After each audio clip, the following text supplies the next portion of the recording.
小人村嘅阿海。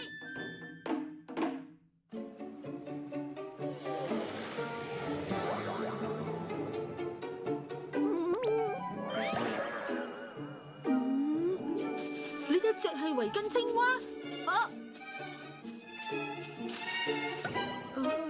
你話見到圍巾青蛙？傻瓜，點可能有咁嘅嘢啊？我都從來未聽過啊！我頭先親眼見到係真㗎。如果你話圍巾蜥蜴嘅話，以前就真係有流行過一排嘅。哦，圍巾蜥蜴我知啊。唔係咁啊！我肯定我見到嗰隻唔係蜥蜴，係青蛙啊！乜你咁長氣㗎？咁係啊嘛！呢件事可唔可以詳細啲講俾我聽啊？嚟我屋企慢慢講啦，行幾步就到噶啦。其他朋友都可以一齊嚟噶。我有個嗜好就係收集一啲珍奇嘅動物。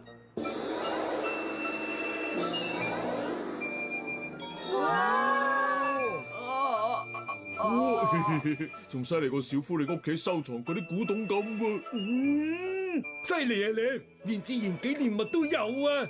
不過自然紀念物唔係法例禁止咗捕獵嘅咩？咁就梗係啦，所以我只係買舊時啲人做落個標本翻嚟咋。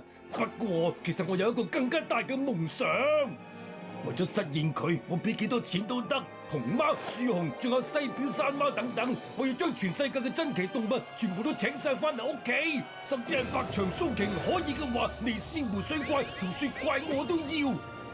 咁所以咧，哆啦 A 夢100萬yen。係啊！爸爸話只要捉到圍巾青蛙，俾佢就可以得到100萬yen啊！唉，如果係咁就麻煩啦。點解啊？只係如果真係有圍巾蚯蚓呢種珍奇動物存在嘅話，唔係蚯蚓，係青蛙。咁嗰條圍巾蚯蚓就好有可能係瀕臨絕種動物啦。都話咗係青蛙咯。可能佢係世上最後一條好難先生存到落嚟嘅圍巾蚯蚓啊！嚇！你應該都知道，一直以嚟地球上有幾多動物因為人類而絕種，又或者變得越嚟越少，面臨瀕臨絕種嘅問題。就以呢一帶為例，以前可以見到好多螢火蟲同超螢蟲噶，但係你睇而家變成點？如果圍巾蚯蚓真係俾人捉到，之後搞到絕種嘅話，咁大雄你就要負全責啦！係青蛙至啱啊！咁而家點算啊？要趁佢俾人發現之前，將佢送去安全嘅地方。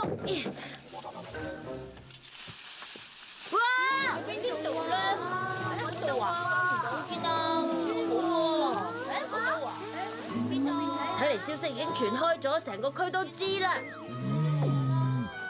條圍巾應該係攬上去㗎係嘛？佢會唔會已經翻咗入自己個兜度除低咗啊？唔通你以為佢係為咗扮靚先至攬條圍巾上去嘅？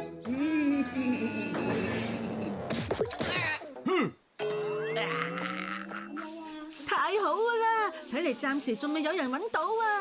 好啦，追蹤電視機，用咗佢就可以搜殺晒每個角落。去啦！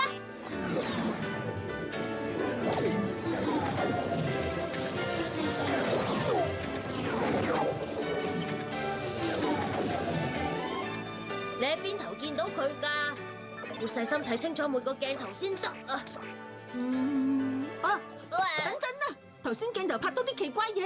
嚇？邊個啊？左上面嗰個頭先閃過咗。等我褪後翻個鏡頭啦！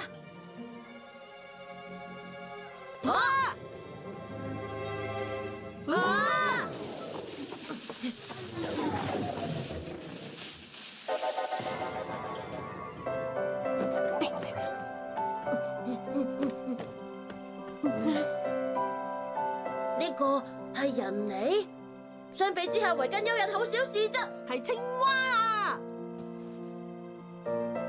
用醫生手提包幫佢治療先。佢真係好細。係啦，吓，我間公仔屋啊，借俾我用啊！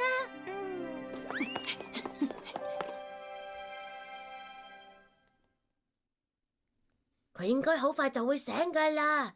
等佢醒翻之後，一於請佢食我嘅珍藏豆沙包啦。佢好似醒翻啦。太好啦，佢好似冇咩事啊。Hello，你好啊。等陣啊！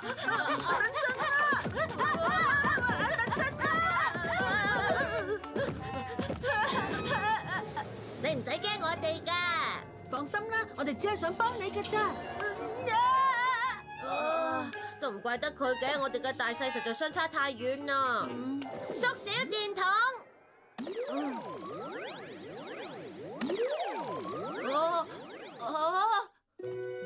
咁係咪好啲啦？我叫大雄啊，我叫哆啦 A 夢啊。我係小人村嘅阿海啊。你叫阿海啊？嚟啦，客氣說話唔使講咁多噶，我哋去食大餐啦。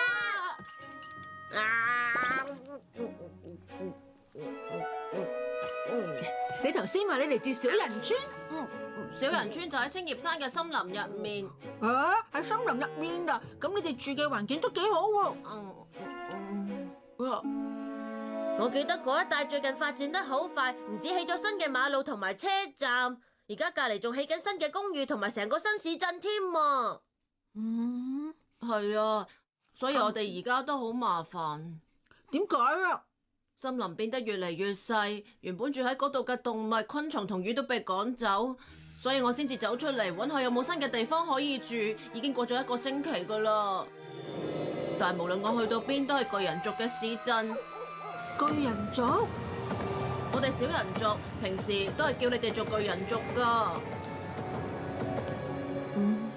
我都完全唔知道，原來我哋巨人族一直以嚟帶咗咁多麻煩俾呢班小人族噶。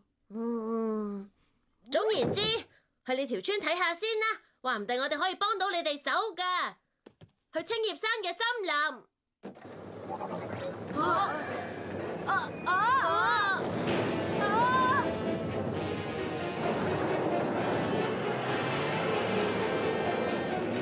森林消失晒。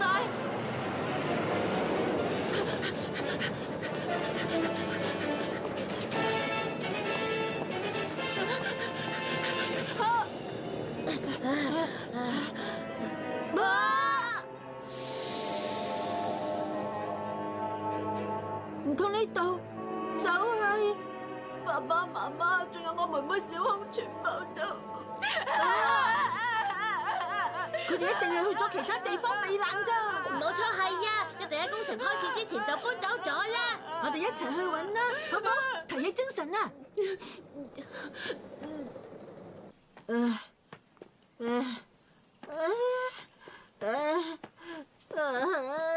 大雄，你都提起精神啦！我已經冇力啦。你體力真係好差。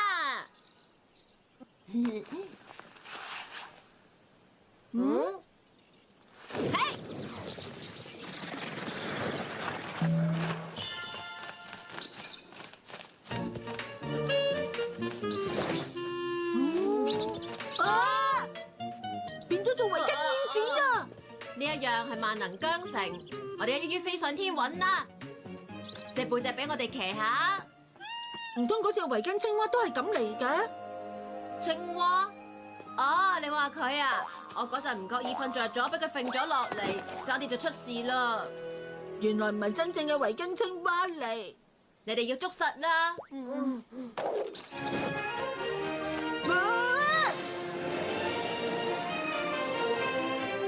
我哋應該去邊度揾啊？佢哋急住搬走嘅話，我諗應該唔會去得好遠嘅。有冇邊度仲剩低啲綠色㗎啦？啊，係雜木林啊！過去睇下啦。多謝你啊！喂，小人村嘅朋友，爸爸、媽媽、小空，呢個森林好靚，好寧靜啊！小人村嘅人一定係搬咗嚟呢度。睇住，衝啊！